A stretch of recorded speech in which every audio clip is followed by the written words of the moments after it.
Hey, everybody. Welcome to another edition of ATL Prime Sports. Todd Quarter here with you in Atlanta. JJ on the other side of the ATL, and our producer Wayne in Memphis, Tennessee.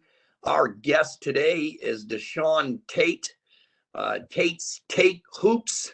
You can get him at Twitter. Go check out his podcast. This is our March Madness Final Four special edition of ATL Prime Sports. You can catch all of us on social media at ATL Prime Sports, Wayne at RWY Jr., JJ at JJ Get You One, myself at Quarter Todd, and of course, Tate, DeShaun Tate at Tate's Hoops. So check out his podcast. Check out our many platforms that you can get the show on. What is it? Spotify. You can listen to it on Twitter when we put it out on Twitter. Apple Podcasts, and etc. JJ will give the remainder of the information. JJ, let's start out with you. How you doing today real quick? We only got 15 minutes with DeShaun. Man, doing great. Almost as great as the UConn women's Huskies basketball team as their win over North Carolina State. Put them in their 14th consecutive Final Four. Gino Auriemma, what a legend of a coach. That's 22 Final Fours overall. Just some more Final Four information for our fans out there. I'm doing great. Wayne, how are you? I'm doing pretty good. I will say this. Anytime I see Villanova in the Final Four, I automatically picture Raleigh Massimino in my head. So do I. So do I with that upset win against Georgetown years ago. And, of course, Jay Wright has two titles at Villanova. And guess what? They're in the Final Four. Speaking of the Final Four, let's bring on our guest, DeShaun Tate. DeShaun, you're going to New Orleans. You'll be leaving Thursday. And what a matchup we have. We have Duke and North Carolina. As you know, the last time they played, it was in Cameron. It was the last home game for Mike Krzyzewski. And they ruined Coach K's last game because UNC went ahead and defeated them. And everybody thought, well, that's it. Coach K and Duke, they're not going to play North Carolina anymore this year. And here they are in the Final Four. North Carolina will be in their 21st Final Four. Coach K this is going to be his record 13th Final Four as a head coach, passing the great John Wooden of UCLA. And then of Hubert Davis, this will be in his first year at North Carolina. This will be his first Final Four. And, this is a great history. These schools are only 8 miles apart, 248 NCAA tournament wins. This is the 258th matchup between the two schools. And again, this is their first matchup in the NCAA tournament. They did meet in the NIT in 71. And of course, they met in the ACC tournament millions of times. This is their third matchup of the year. It could have been their fourth, but UNC lost to Virginia Tech in the semifinals of the ACC, and then Duke was beat in the finals by Virginia Tech. What a story these clubs are. What a storybook career for Mike Krzyzewski. And this matchup, it has all the makings of a classic. It does. First and foremost, thank you guys so much for having me on, and it's a very overwhelming experience to be a part of all these things. You talked about the game at Carolina and the game at Cameron Indoor, and I was at both of those games, and it only sounds right and fitting to be at the one that is the tiebreaker. And it's only right to have it as the second game of the Final Four and not the first game. So I can only imagine let everybody get their nice juice inside of them before coming into the arena. Everybody's looking, forward to it. It should be every bit. I mean, how often do you get a chance? When is the last time we've seen a Final Four of these blue blood programs as good as the one was in 2015 when Duke went and won it, where you had a lot of really good, programs at Michigan State and, Kentucky, Duke. You still had Wisconsin in there. I don't think anybody's going to cry about that Final Four. Even, the 2008 where all the number one seeds went, the Memphis and, the UCLA and, all those Kansas and Kentucky and so forth. But or not Kentucky, but North Carolina. But you got a lot of tradition in the building. I mean, how often do you get these things? Not very often, right? So the job that Hubert Davis, who's a dear friend of mine, nobody's happier for him than I am to be able to get to this point. I mean, he's going to his first one. Kay is going, to try to break a record and obviously, over 100 tournament wins. And, I picked Duke to win the whole thing from the beginning, from the time that he announced that he was going to retire.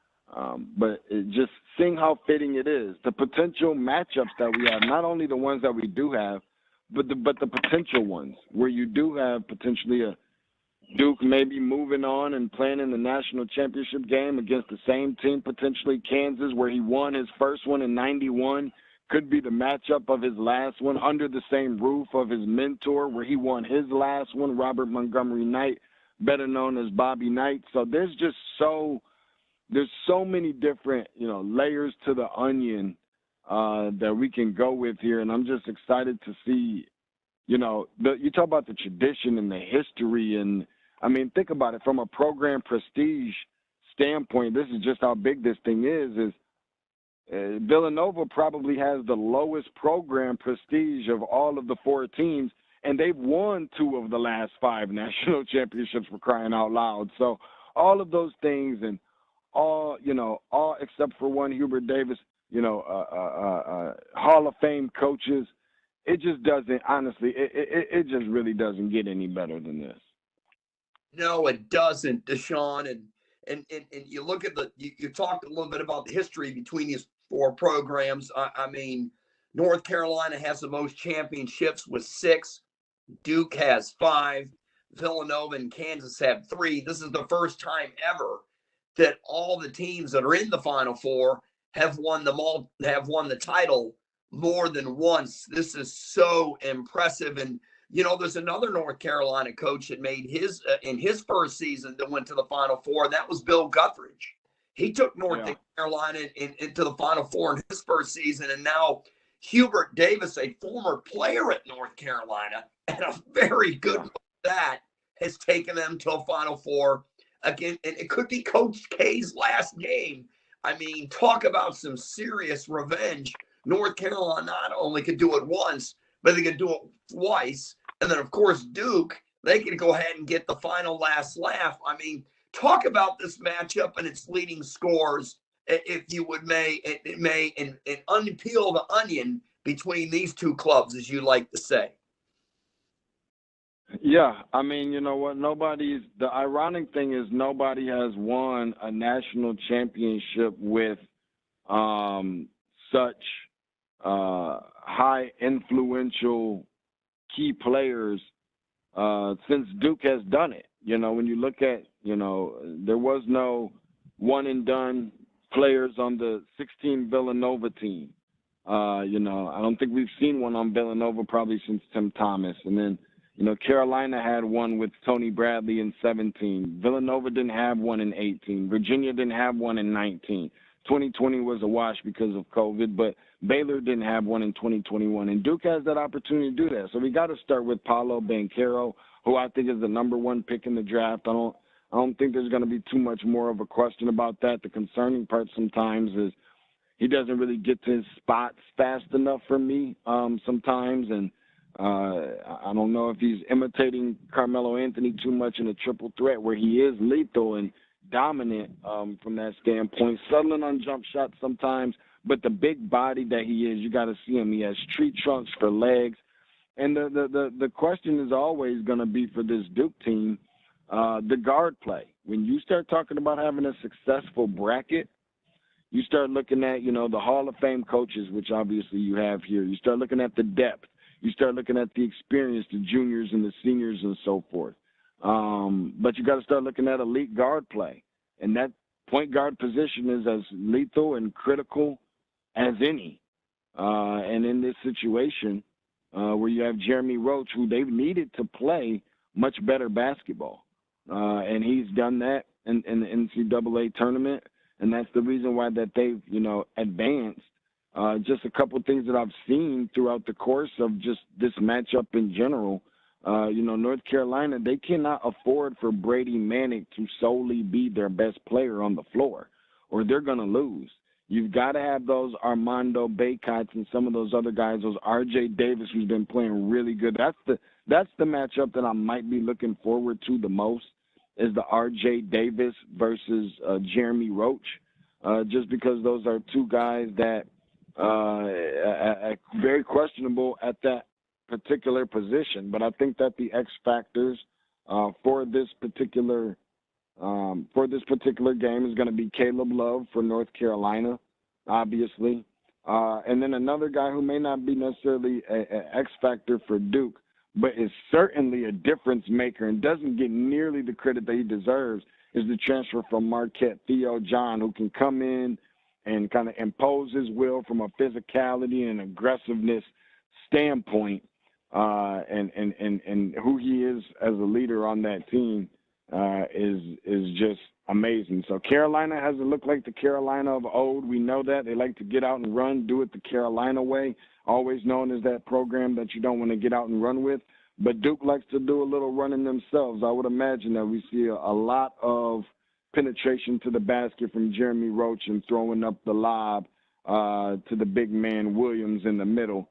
That seems to be kind of a staple of their bread and butter. I feel like they've probably been watching a lot of Trae Young to John Collins. Yes. You're listening to DeShaun Tate right here on ATL Prime Sports. You can find DeShaun at Tate's Take Hoops, the multi-level basketball analyst himself. DeShaun, I'm going to go with the other game, the matinee, the 1 versus 2 seed, Kansas-Villanova. Two historic coaches in this one as well. Kansas a 4.5-point favorite according to Caesars Sportsbook, and a 133 over-under in that one. What kind of game do you see here, and who do you like in this one? I had Kansas in my Final Four. I originally had Arizona winning this side of the bracket, so I'm going Kansas in this game. Mr. DeShaun Tate, what say you, my friend? That last piece I wanted to throw in before we get to it about North Carolina was, there was teams this year, 3 teams particularly, and this isn't a dig by any means, but I really felt like I didn't know if they had an identity. I didn't know if I could count on them because I didn't know who they are. And those 3 teams were Alabama, Memphis, and North Carolina. I just wasn't sure who was going to show up on that day. They can go home on the first day, or they can make a run all the way to the Final Four. They can beat anybody in the country. They can lose to anybody in the country. So I wanted to make that last point about North Carolina. But even more so, you start talking about the other matchup in the Final Four. I think a lot of people are going to call it the other matchup, which is honestly a pretty damn good one. Like, you've got to be a really special matchup in the Final Four to consider Kansas against Villanova the other matchup. I mean, that is, that is essentially a national championship matchup in its own right. But with that being said, we know that, Villanova's missing a very good defender and scorer in Justin Moore, who's out with an Achilles injury.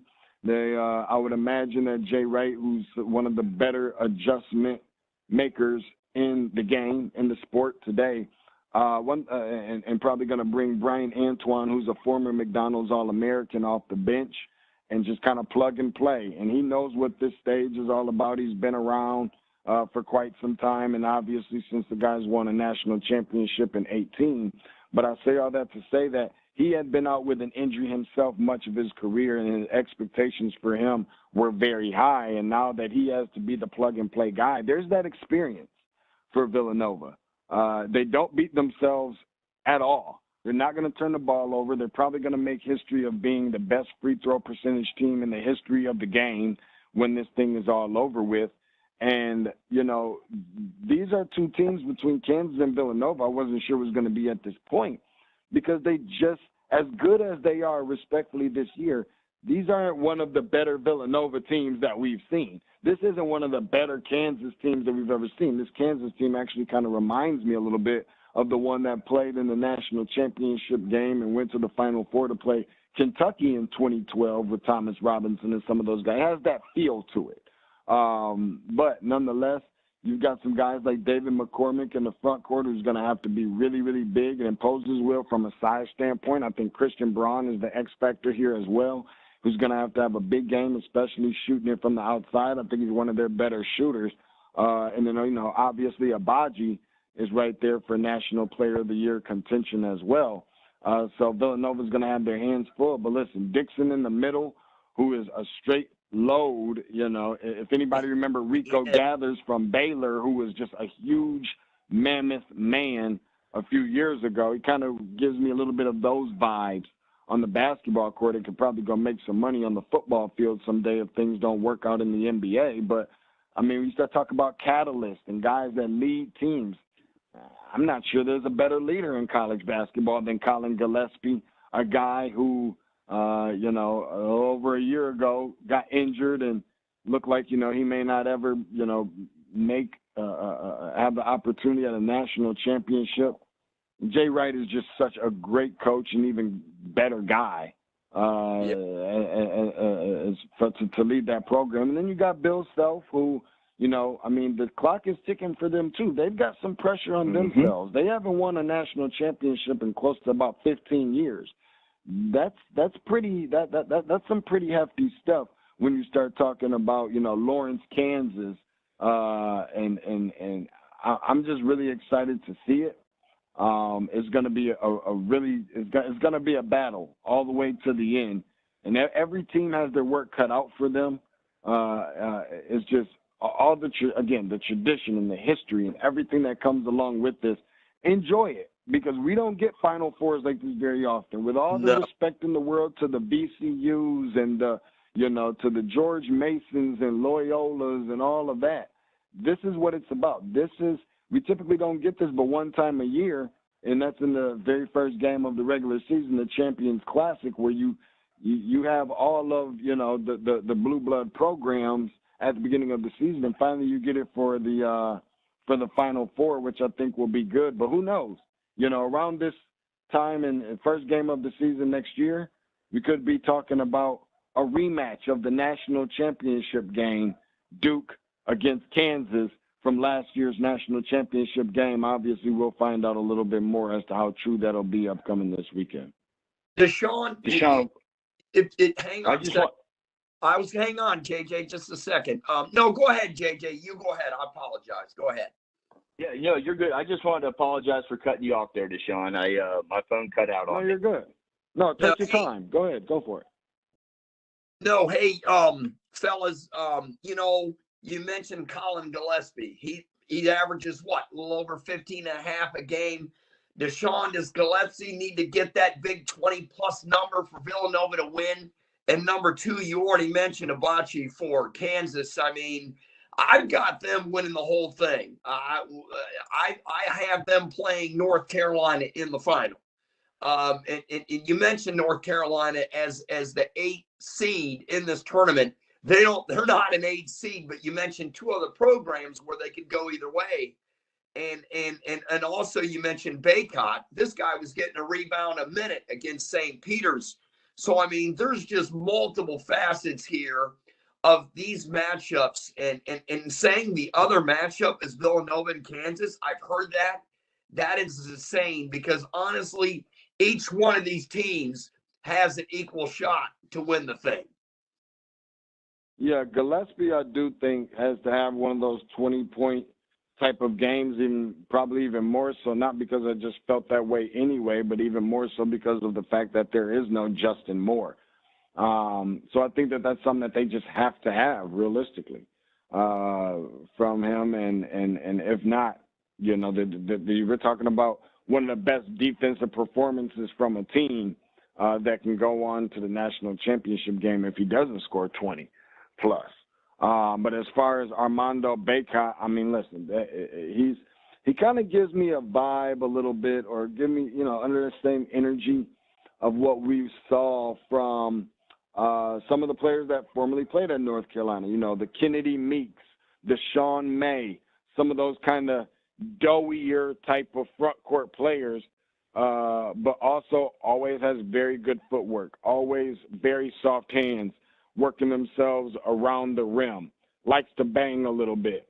And so, you know, you start talking about players like him, Duke's going to have their hands full. Villanova's going to have their hands full. Kansas would have their hands full with that guy, and respect, you know, deservedly so. And listen, the thing I love about it the most is every team has something going for them. Every team is going to have their hands full with someone else on the other team that is, you know, capable of being a All-American or, you know, a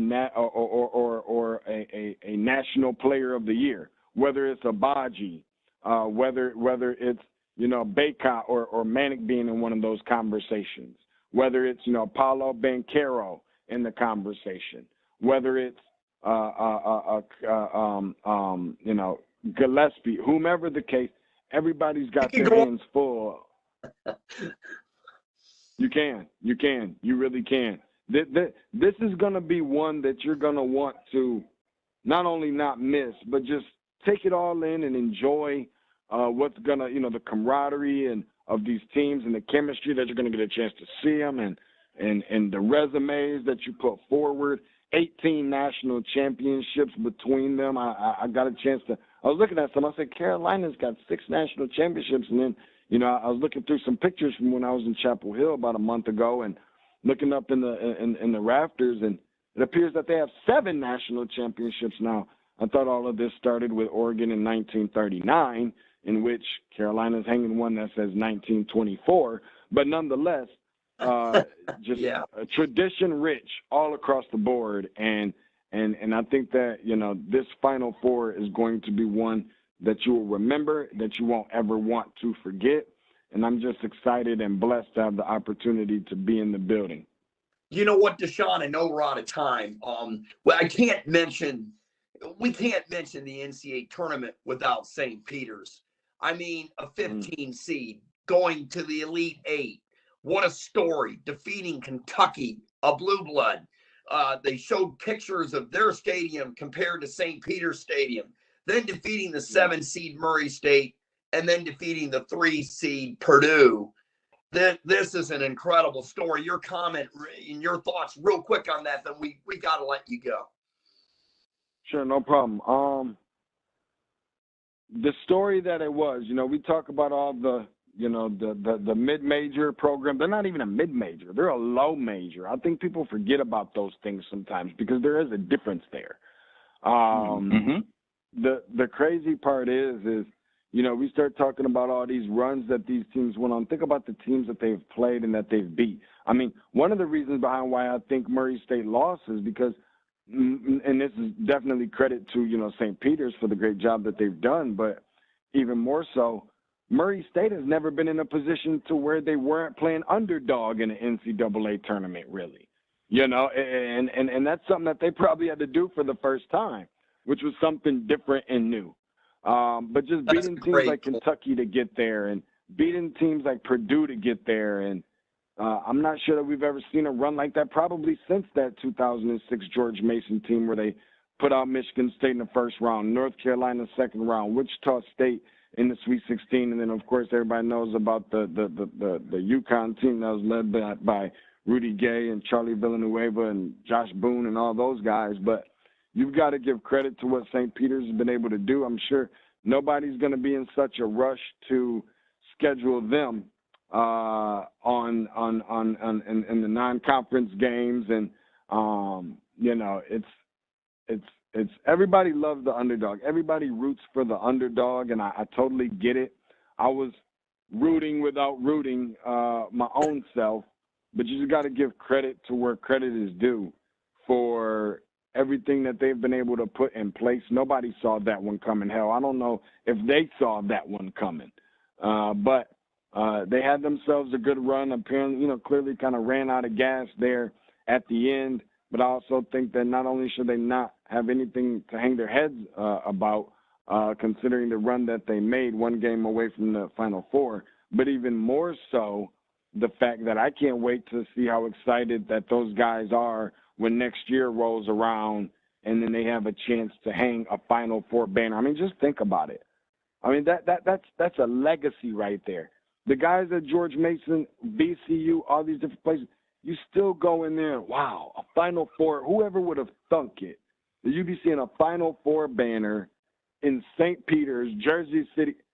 That's got to be one of the most amazing things. Those are the things. That's what March Madness is all about. The storylines that you get the chance to go and tell your kids and your grandkids and your great-grandkids about the run that you made, those are unforgettable moments that nobody can ever take away from you. And it just goes to show exactly how special March Madness is and exactly why it is the best time of the year. It is the most unpredictable time of the year, and it definitely lived up to its billing this year. DeShaun, thanks for your time. I know we went a little over with you today. It's fine. It's fine. You guys want to go a little longer? It's perfectly fine. You have such a wealth of knowledge, and I would like to bring you back after the Final Four and ask you about questions about the game of college basketball, some of the concerns you have going forward, and also why they don't talk about college basketball. It seems like the media doesn't really talk about it until March Madness. We'll leave that, and we'll talk to you about that. We'll have you back on when you come back from New Orleans. If you'd love to come on, that would be great. I'll be in California, so I'm going to have to tape this game. I'm not even going to be able to watch it live. I'll be prepping for USA hockey out there. I have quarterfinals, semifinals, and finals to do out in Southern California. So I can't wait for your analysis on the Final Four. After it's done, you'll talk about the state of college basketball, and we look forward to having you come on again. Of course, no, sure thing. I appreciate you guys sharing the space with me, and overly grateful and thankful for all of it. I mean, listen, Selection Sunday, Tom Brady tried to ruin it for me. Shortly after, Deshaun Watson, that news. Then we find out who's going to the Final Four. Now all of a sudden, Will Smith and Chris Rock isn't. Nobody's going to take my joy away from what we're about to experience. I tell people all the time, don't allow these other things to, don't overlook the fact that in 5 days we will have a rematch, North Carolina and Duke, in a Final Four setting to see who goes to the national championship. So I can't wait to come on with you guys again. I'm really excited. And lastly, hey, if you guys want to put something together, we can put something together while I'm there at the Final Four, while I'm there in New Orleans, and give you a little bit of a breakdown of what things are like while I'm there. However you guys want to do it, I'm perfectly fine with that. I'm going to get off of here now. I think that not Jay Wright, but Hubert Davis is at the podium. So I'd be more than happy to share. I'd be more than happy to share whatever it is. Just let me know. Give me a call, TC, and I'll be more than happy to come on. I sure will. We'll see if we can work that out. It's going to be madness for me when I leave Saturday morning for California. And I'm sure it's going to be madness for you once you leave from New Orleans Thursday. Well, maybe we'll try to figure something out. Sounds good. Guys, just let me know. Thank you guys, all you guys, JJ, all you guys. Thank you guys so much for having me. I really appreciate it. Can't wait to do it again. Thank you, and God bless, and have a safe journey, my friend. Blessings and prosperity. Thank you. Thank you. Thank you, DeShaun. We appreciate it, and right back at you. DeShaun Tate here on ATL Prime Sports. Tate's Take Hoops. DeShaun has one. I'm just going to say it, JJ and Wayne. He's got one hell of a podcast. Go to his Twitter feed and go get it and go check out his podcast. You want to talk about college basketball or professional basketball, this guy has it. And I'll tell you what, JG, he's had tremendous guests on his show, and he's a good friend of ours and a good friend of the show. And JJ, I'm going to ask you and Wayne, I'm going to ask you both before I give you my answer, before we talk into the Falcons real quick. And we'll get DeShaun's answer when he comes back on, but I want to get you guys' answer. First of all, why doesn't college basketball get the top-notch coverage Why don't they get it until the Final Four? Wayne, I want your answer first because you're a Memphis guy, and then JJ, you go next. Well, being here in Memphis, we actually do get a lot of attention focused on it in the news and everything else.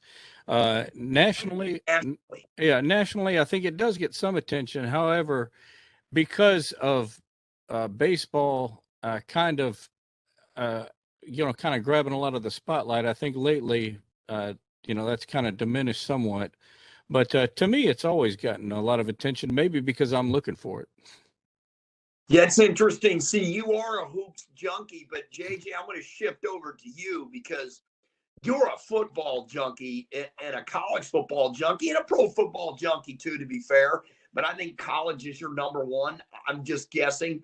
But, it just seems like to me college basketball takes a huge step back. It's never talked about by the mainstream media on the talk shows during the day. It's always neither is Major League Baseball, to be honest with you. It's always pro football, pro basketball. That's it. College football even takes sort of a back seat, but college basketball really takes a back seat. Why? Well, I think. Go ahead, JJ. Go ahead, Wayne. No, go ahead. Okay. And then JJ can. All right. Well, I think it's actually good that those sports stay outside that mainstream media, because a lot of that mainstream media is focused on pushing forward an agenda. And these sports staying out of that agenda, I think it's a good thing. All right. Go ahead, JJ. My opinion is I think this year was more exception to the rule than usual, simply because the Major League Baseball's lockout was such a huge story and it lasted for so long. And the NFL free agency period was probably one of the crazier ones I've ever seen in my entire life. And DeShaun mentioned it. I mean, you had Tom Brady come back from retirement. Devontae Adams, one of the best wide receivers in the league, goes out west. He reunites with his college quarterback, Derek Carr.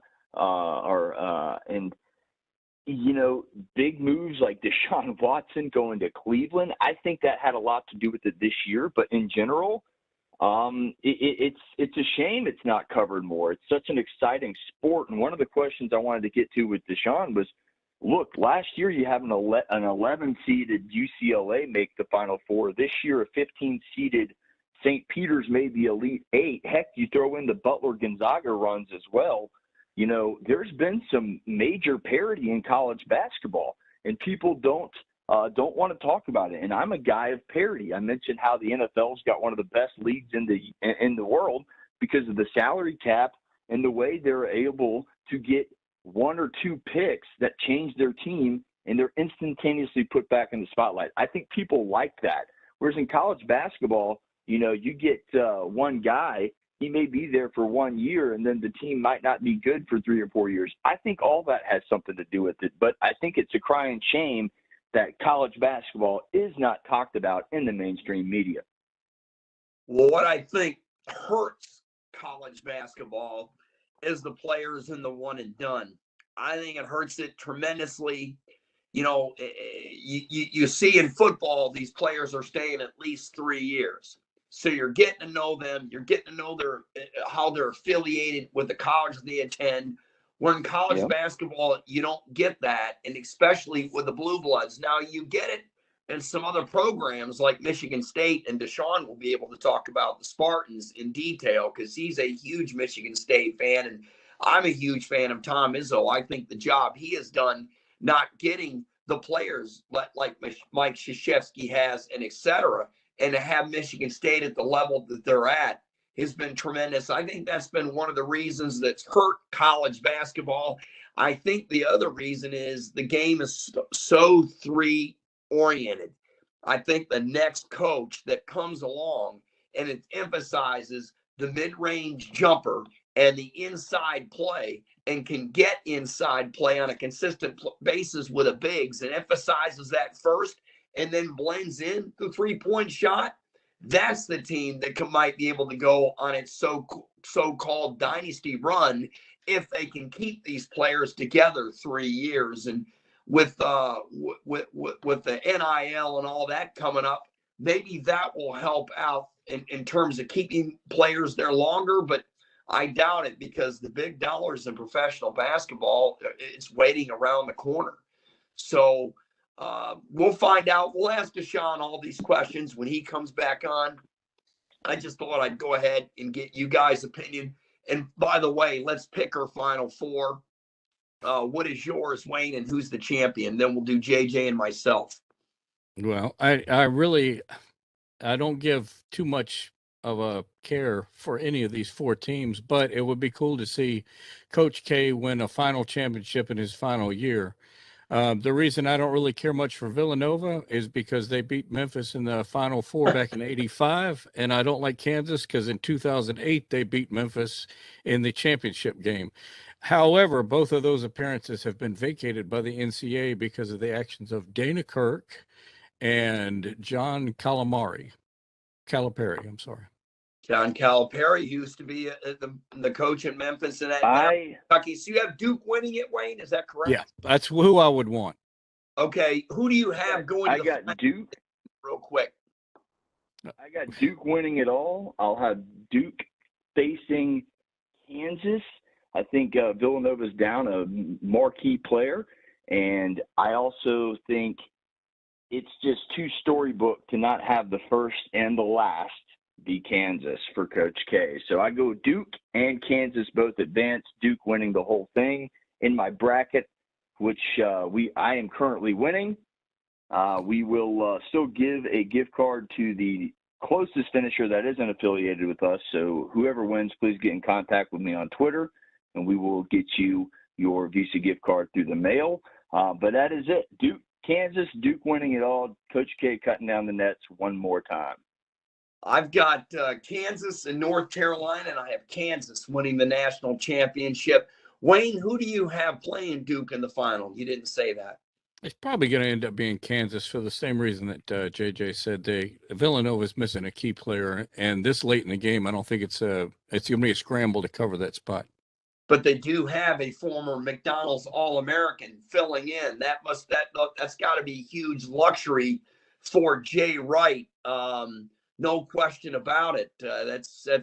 I'm telling you what. If one guy can X and O with all of them, it is Jay Wright. He's proven it. He's won 2 national championships in Villanova in the last 5 years, and calling Kansas in the other Villanova, the other game, it is crazy. All right, let's go ahead and go to the Atlanta Falcons. Let's change subjects to the NFL. I know, JJ, you got to go here real quick. We were on with DeShaun longer than we thought, but that's okay. I'm glad we got to talk a lot of college basketball. Let's talk about the Falcons. They have the 8th pick in the draft. You could peel this onion so many ways. You could go with an edge rusher. You could go with a quarterback. They have so many needs. Marcus Mariota is going to be the quarterback. This team needs O-line, D-line especially, linebacker, wide receiver, running back. Right now, as of right now, this may be the worst team in the NFL. I know they won 7 games last year. The coaching job that the staff did on the Falcons, what they did was tremendous. But, when we're talking about this draft and their needs, JJ, there's so many directions they could go. Yeah, absolutely. Tons of directions. You and I have chit-chatted about this.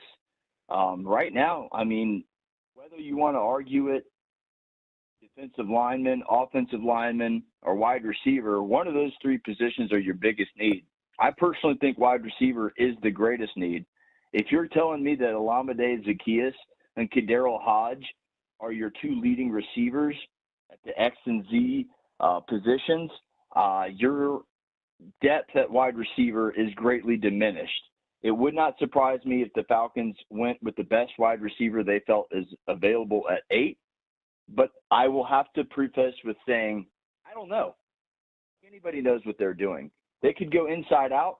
They did get a edge rusher from UGA, former Bulldog, and Lorenzo Carter. They also signed cornerback Casey Hayward, so that kind of shores up their defensive backfield. They're still going to have Eric Harris and Richie Grant as the safeties. They're going to hope to get a lot from John Kaminsky, who's going to be in his 3rd or 4th year. And you'll hope to Grady Jarrett anchors that defensive line down, and I think that explains why they'll go wide receiver, because you have a seasoned offensive line now with Matthews, Mayfield, Hennessy, Lindstrom, and McGarity, who've had some games together, games under their belt, and chemistry. Hopefully you can get the most out of a subpar offensive line, and maybe you can build on that later. But right now, I don't think it'd be a problem if you drafted O-line, D-line, but I would go wide receiver because I think that's your biggest need. But you're right, Todd. Anywhere could be filled. Linebacker needs to be filled. It's just so many needs. Looks like Atlanta's going to be okay at running back. They did sign Cordell Patterson. They still have Mike Davis, and they did sign Damian Williams, former backup to Clyde Edwards-Helaire out there in Kansas City. So they could go anywhere, man. No one really knows. Who knows? Todd, finish it for me.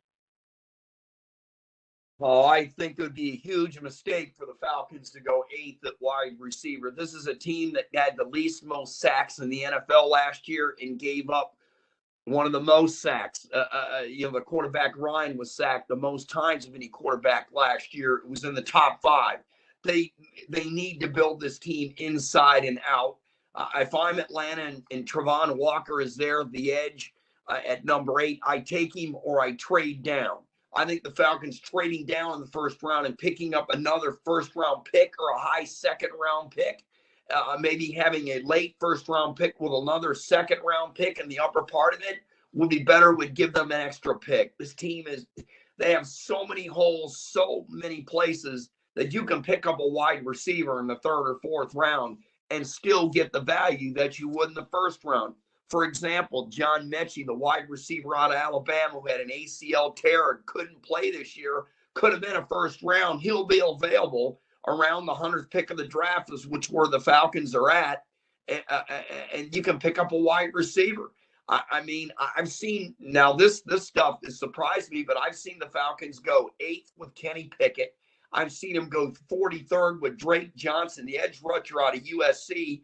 And I've seen him go 58th with Kenneth Walker, the running back out of Michigan State. So there's so many ways to go about this. But if I'm Atlanta, the first 2 picks I'm taking are edge rushers, or I'm taking Jordan Davis out of Georgia, and then go with an offensive lineman late in the 2nd round. I don't even start thinking about wide receiver until round 3 or 4, or running back. Wayne, what are your thoughts? Well, they obviously need a wide receiver, and in my opinion, I think they should kind of get Mariota in on the talks of which wide receiver they need to get via a trade for that draft pick.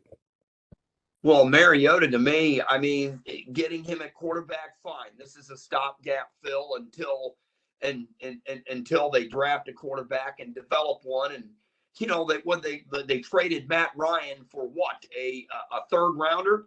Basically, they got a bag of donuts unless this 3rd rounder ends up being a Hall of Famer. You traded away a Hall of Famer to get relief.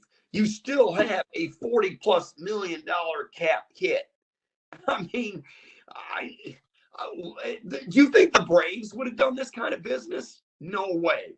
When Freddie Freeman, they knew they weren't going to get Freddie Freeman. They were proactive. They moved on with him really quick, JJ, got Matt Olson and moved on. What did the Falcons do? Their first priority was to make Matt Ryan happy and send him where he wants. Well, what about the other 53 guys on the roster? To me, you just can't do that. It's got to be about the team, and the 53 guys on the roster. Yes, if you can move Matt Ryan where he wants to go, great. Fantastic. More power to you. But it's about improving the football team, and the Falcons have a long way to go. They do. They have lots of positions to fill, as we mentioned. They could do anything here. And like I said, who knows? Nobody really knows because there's so many deficiencies on this roster.